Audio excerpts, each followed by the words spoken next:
দুপুরের রাশভারী সূর্যটা ঘণ্টা দুই হলো কোমল আলো ছড়াচ্ছে। শহরের গায়ে আছড়ে পড়ছে বিকেলের মিষ্টি আলো।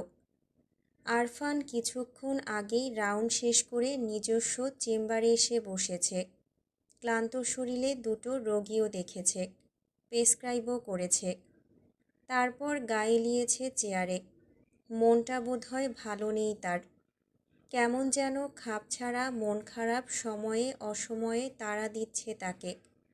পৃথিবীর সব কিছু রঙহীন, লক্ষ্যহীন, বিতৃষ্ণা বলে বোধ হচ্ছে তার। আরফানের ক্লান্ত চিন্তার মাঝেই দরজা ঠেলে ভেতরে ঢুকল সাইদ। আরও একজন রোগী অপেক্ষা করছে জানিয়ে সভ্রমে বেরিয়ে গেল। আরফান মুখ ফুলিয়ে শ্বাস নিয়ে সোজা হয়ে বসল। টেবিলে রাখা মোবাইল স্ক্রিনে উকি দিল। লক স্ক্রিনে নম্রতার ছবি। আরফান বেশ কিছুক্ষণ নির্নিমেষ চেয়ে রইল সেই স্ক্রিনে। এই স্নিগ্ধ সুন্দর মুখটির দিকে চেয়ে থাকতে তার ভালো লাগে। যতবার দেখে ততবার অবাক হয়, মুগ্ধ হয়, ততবার ভালোবাসে। আরফানের ভাবনার মাঝেই দরজা ঠেলে ভেতরে এলো দুজন। আরফান ফোনের দিকে নজর রেখেই বলল, বসুন। বসুন শব্দটা উচ্চারণ করে বেখেয়ালে সামনের দিকে তাকালো আরফান। চোখ নামিয়ে নিয়ে ফোনটা পাশে রাখতে গিয়ে যেন চমকে উঠল সে। চোখ উঠিয়ে সচেতন চোখে তাকালো। মুহূর্তেই গলা শুকিয়ে গেল আরফানের, হকচকিয়ে গেল, বিভ্রান্ত হয়ে গেল। মুখোমুখি বসে থাকা নম্রতা বাবার চোখ বাঁচিয়ে খুব সাবধানে ডান চোখটা টিপে দিতেই ফ্যাকাশে হয়ে গেল আরফানের মুখ। নম্রতার এমন কাজে বিস্মিত হলো। মৃদু গলা খাকারি দিয়ে সরাসরি তাকালো। কিছুটা অস্বস্তি হলেও নিজেকে স্বাভাবিক রাখার চেষ্টা করল আরফান। যথেষ্ট প্রফেশনাল কণ্ঠে বলল, পেশেন্টকে? নম্রতা দ্রুত উত্তর দিল, দুজনই। আরফান সন্দিহান চোখে তাকালো। নম্রতার দুধে আলতা ফর্সা মুখটা খুব স্নিগ্ধ লাগছে আজ। জলপাই রঙের সুতি সালোয়ার কামিজে ফুটে উঠেছে রং। চুলগুলো ভিন্নভাবে বেঁধেছে বলে কিশোরীদের মতো উচ্ছল দেখাচ্ছে তাকে। আরফান চোখ সরিয়ে নিল। প্রেমিকার বাবার সামনে প্রেমিকার দিকে হাঁ করে চেয়ে থাকা নিশ্চয়ই ভালো ছেলের লক্ষণ নয়। আরফান যথাসম্ভব গম্ভীর কণ্ঠে বলল, ও বেশ, তোর সমস্যা বলুন। নুরুল সাহেব তীক্ষ্ণ চোখে চেয়েছিলেন। গম্ভীর কণ্ঠে বললেন, কিছুদিন যাবৎ শরীরটা খুবই দুর্বল। শুয়ে বসে থেকেও ক্লান্ত হয়ে পড়ছি। হুটহাট রক্তচাপ বেড়ে যাচ্ছে, আবার কখনো হুট করেই কমে যাচ্ছে। খবরের কাগজ পড়তে গেলেও চোখ ব্যথা করছে। রাতের দিকে প্রচণ্ড পা ব্যথার জন্য ঘুমাতে পারছি না। ক্ষুধা লাগছে কিন্তু খেতে পারছি না। বুক পিঠেও ব্যথা করছে আজকাল। আরফান মনোযোগ দিয়ে শুনল। এক টুকরো কাগজ টেনে নিয়ে বলল, চোখের জন্য আলাদা ডাক্তার দেখিয়েছেন? দেখালাম সেদিন, ওষুধ চলছে, কিন্তু লাভ কোনো বিশেষ হচ্ছে বলে মনে হচ্ছে না। বাসার নিচে দাঁড়িয়ে কেউ হাই হ্যালো করলে 2 তলা থেকে স্পষ্ট দেখতে পারি না। আরফান যেন হোঁচট খেল এবার। বাম হাতের আঙুল দুটো কপালে হালকাভাবে বুলিয়ে নিয়ে প্রেসক্রিপশন লেখায় মনোযোগ দিল। শেষ বাক্যটা না শোনার ভাব করে গম্ভীর কণ্ঠে প্রশ্ন করল, আপনার বয়স কত? 65। আর নাম? নুরুল মাহমুদ। ডায়াবেটিস আছে আপনার? পরীক্ষা করেছিলেন কখনো? তা একটু আছে, তবে আন্ডার কন্ট্রোল। আরফান চোখ তুলে তাকালো। লাস্ট কবে পরীক্ষা করেছিলেন? এই তো বছর 2 আগে। আরফান বিস্ময় নিয়ে চেয়ে রইল। পর মুহূর্তেই হেসে ফেলে বলল, 2 বছর আগে পরীক্ষা করিয়ে বলছেন ডায়াবেটিক্স আন্ডার কন্ট্রোল? ডায়াবেটিক্স পেশেন্টদের প্রতি মাসে একবার করে চেক আপ করা উচিত। আমার মনে হয় আপনার ডায়াবেটিক্সটা বাড়াবাড়ি রকম বেড়ে গিয়েছে। ডায়াবেটিক্স থেকে হৃদরোগের উপসর্গ দেখা দিতে পারে। খুব শীঘ্রই ডায়াবেটিক্স পরীক্ষা করুন। তার সাথে আরও কিছু টেস্ট দিচ্ছি। রিপোর্টগুলো খুব দ্রুত আমাকে দেখাবেন। নুরুল সাহেব অসন্তুষ্ট চোখে আরফানের দিকে তাকালো। বিরক্ত কণ্ঠে বললেন, ডাক্তাররা টেস্ট ফেস্ট ছাড়া কিছু দিতে পারে নাকি? সামান্য জ্বর হলেও একগাদা টেস্ট, হাঁচি দিলেও test. It's all about politics. আজকাল হাসপাতালেও রাজনীতি, টাকা কামানোর রাজনীতি। আরফান অসহায় চোখে তাকালো। কথাটা নুরুল সাহেব না বলে অন্য কেউ বললে নির্ঘাত চটে যেত আরফান। মেজাজ খারাপ হতো, কিন্তু এই মুহূর্তে চটে যাওয়া যাচ্ছে না। প্রেমিকার বাবার প্রতি শ্রদ্ধা রেখে চুপ করে রইল আরফান। টেস্ট না করলে রোগ কিভাবে ধরব? ডাক্তাররা তো আর সর্বজান্তা নয়। চোখ বন্ধ করে মন্ত্র আওড়ে রোগ ধরে ফেলার ক্ষমতা তাদের দেওয়া হয়নি। কথাটা বলতে গিয়েও বলল না। স্বাভাবিক গাম্ভীর্য বজায় রেখে বলল, টেস্টের রিপোর্টগুলো প্রয়োজন। নুরুল সাহেব বিতৃষ্ণা নিয়ে তাকালেন। তার চোখের দৃষ্টি আরফানের শান্ত দৃষ্টিকে ছিন্ন ভিন্ন করে শাসিয়ে উঠল। খবরদার, আমার মেয়ের দিকে তাকাবে না। এইসব ডাক্তার ফাক্তারকে আমি মেজামাই হিসেবে মানি না, মানবও না। আরফান হতাশ নিঃশ্বাস ছেড়ে দৃষ্টি ফিরিয়ে নিল। প্রেসক্রিপশনটা নুরুল সাহেবের দিকে বাড়িয়ে দিয়ে বলল, টেস্টগুলো করে নেবেন। নুরুল সাহেব উত্তর দিলেন না। প্রেসক্রিপশনের দিকে ভ্রু কুঁচকে তাকিয়ে থেকে বললেন, এবার আমার মেয়েকে দেখুন। She need a better prescription from you. Nurul সাহেবের ঠেস মারা কথায় কিছুটা অস্বস্তিতে পড়ে গেল আরফান। হালকা চালে নম্রতার দিকে তাকালো। একদম অপরিচিতদের মতো চোখ ফিরিয়ে নিয়ে বলল, কি হয়েছে আপনার মেয়ের? আরফানের কথার প্রত্যুত্তর করার আগেই নুরুল সাহেবের ফোন বাজল। ফোন আর প্রেসক্রিপশনটা হাতে তুলে নিয়ে বললেন, আজকাল আমার মেয়ের রাতে ঘুমটুম হচ্ছে না, মন খারাপ করে বসে থাকছে। ইনোসোমোনিয়া হয়েছে বোধহয়। আপনি প্রেসক্রাইবটা না হয় সেখান থেকেই শুরু করুন। আমি কলটা অ্যাটেন্ড করে ফিরছি। নুরুল সাহেব চেম্বার থেকে বেরিয়ে যেতেই হাঁপ ছেড়ে বাঁচল আরফান। শরীরটা চেয়ারে এলিয়ে দিয়ে বুক ভরে শ্বাস নিল। চোখ দুটো নম্রতার চোখে মেলে ধরে বলল, আপনি অসুস্থ? নম্রতা ছোট্ট একটা শ্বাস টেনে নিয়ে বলল, অনেক বেশি। এমন ডেঞ্জারাস বাবার মেয়েরা আবার অসুস্থও হয়? নম্রতা টেবিলের ওপর কনুই ঠেকিয়ে গালে হাত দিয়ে বসল। নিষ্পাপ কণ্ঠে বলল, যে শহরে রোগ বাড়ানো ডাক্তার থাকে, সেই শহরে ডেঞ্জারাস বাবার মেয়েরা আরও বেশি বেশি অসুস্থ হয় ডক্টর। আরফান মৃদু হাসল। সোজা হয়ে বসে টেবিলের উপর খানিকটা ঝুঁকে এসে বলল, আচ্ছা, তো আগে কোনো ডাক্তারের শরণাপন্ন হয়েছিলেন নাকি এটাই প্রথম? নম্রতা ব্যস্ত হাতে ব্যাগ থেকে এক টুকরো কাগজ বের করল। আরফানের দিকে এগিয়ে দিতে দিতে বলল, হয়েছিলাম তো। ডাক্তারবাবু ঔষধও দিয়েছে, খুবই রেয়ার ঔষধ। ঢাকা শহরে সব দোকান খুঁজেও পাওয়া যায়নি। আপনি কি জানেন কোথায় পাওয়া যাবে এই ঔষধ? আরফান কপাল কুঁচকে কাগজের টুকরোটা নিল। নীল রঙের কাগজে সিরিয়াল করে লেখা, নিষ্প্রভ নিষ্প্রভ নিষ্প্রভ। নিষ্প্রভের পাশে অ্যারো চিহ্ন দিয়ে লেখা 1+1+1+1 ... ইনফিনিটি। আরফানকে কপাল কুঁচকে কাগজের দিকে চেয়ে থাকতে দেখে ভারী অসহায় কণ্ঠে বলল নম্রতা, জানেন কোথায় পাবো এই ঔষধ? ঔষধের অভাবে দিন দিন মারা যাচ্ছি। এই অধম পেশেন্টের মৃত্যু ঠেকাতে কিছু একটা তো করুন ডক্টর। আরফান চোখ তুলে তাকালো। নম্রতা গালে হাত দিয়ে বসে আছে। ছোট্ট ছোট্ট মোলায়েম চুলগুলো গালের উপর এসে পড়ায় ভারী মিষ্টি লাগছে দেখতে। আরফানের চোখ দুটো যেন নেচে উঠল এবার। শ্যামবর্ণ মুখটিতে ঈষৎ দুষ্টুমি খেলে গেল। চেয়ার ছেড়ে উঠে এসে নম্রতার পাশে গিয়ে দাঁড়ালো। নম্রতার চেয়ারটা নিজের দিকে ঘুরিয়ে নিয়ে দুই পাশের হাতলে হাত রেখে ঝুঁকে পড়ল নম্রতার মুখের উপর। নম্রতার চঞ্চল উচ্ছল চোখ দুটোতে চোখ রেখে মৃদু কণ্ঠে বলল, ঔষধটা তো নিজেই ভয়ানক রোগে আক্রান্ত নম্রমিতা।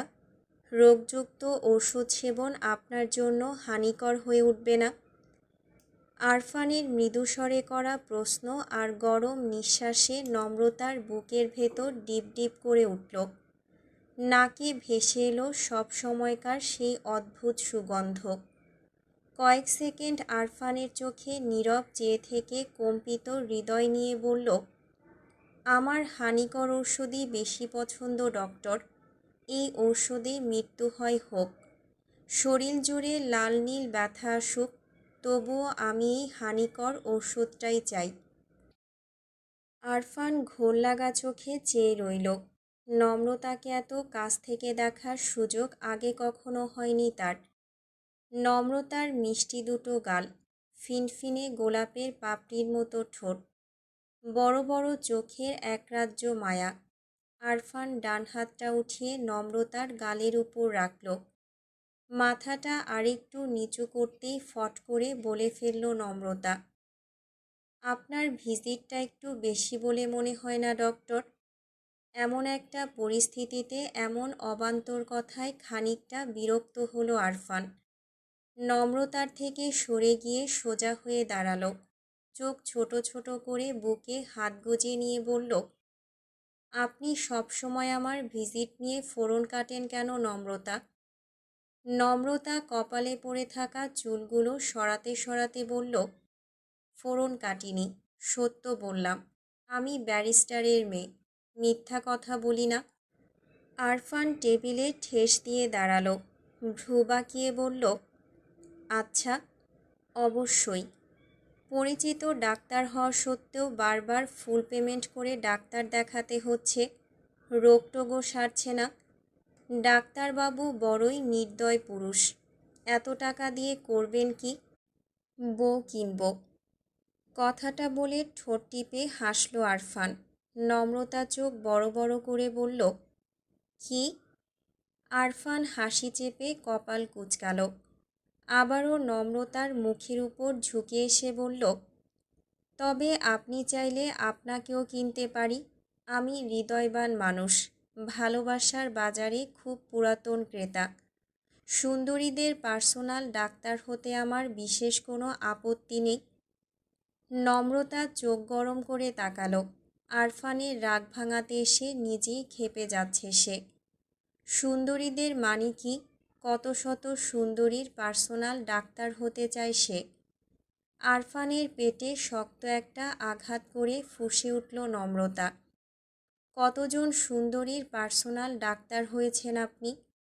পার্সোনাল ডাক্তার হওয়ার খুব শখ, তাই না? নম্রতার নরম হাতের আঘাতে শক্ত সমর্থ আরফান এক চুলও নড়ল না। হেসে বলল, হ্যাঁ, খুব। এখনও কারো পার্সোনাল হয়নি যদিও, তবে আপনাকে দিয়ে শুরু করলে মন্দ হয় না।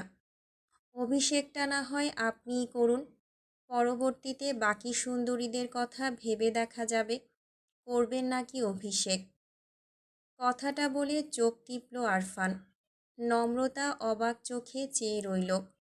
এই ডাক্তার তো তার থেকেও 2 ডিগ্রি উপরে। এই লোকের সাথে কিভাবে ফ্লার্টিং করবে নম্রতা? নম্রতা থমথমে মুখে বসে রইল। নম্রতাকে গাল ফুলিয়ে বসে থাকতে দেখে হেসে গাল টেনে দিল আরফান। কিছু একটা বলার প্রস্তুতি নিতেই দরজা ঠেলে ভেতরে এলো নুরুল সাহেব। আরফান স্প্রিংয়ের মতো সরে গিয়ে 3-4 হাত দূরে গিয়ে দাঁড়ালো।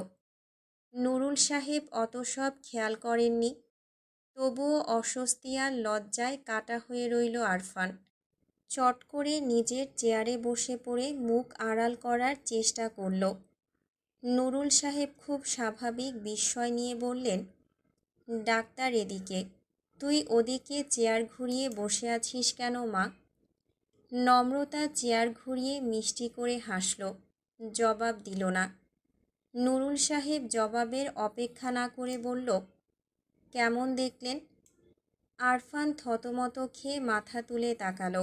ডান হাতে শার্টের কলার ঠিক করতে করতে বলল, ভালো। আপনার মেয়ে ভালো আছে। রক্তচাপটা একটু হাই, বাকি সব ঠিকঠাক। খাওয়া দাওয়ার ব্যাপারে সতর্ক হলেই ঠিক হয়ে যাবে, চিন্তার কিছু নেই। নুরুল সাহেব সন্দিহান চোখে তাকালেন। তার দৃষ্টি বলছে আরফানকে ডাক্তার হিসেবেও পছন্দ হচ্ছে না তার। আরফান যেন অকুল পাথারে পড়ল। বুকে বেয়ে বেরিয়ে আসা দীর্ঘশ্বাসটা বড় আফসোস নিয়ে বলল, বিয়ের ল্যাঠাটা তোর কপাল থেকে এবার পুরোপুরি চুকে গেল রে নিষ্প্রভ। চিরকুমারের চিরবস্ত্র পরিধান করে সন্ন্যাসী হওয়া ছাড়া তোর আর কোনো গতি রইল না বাছা।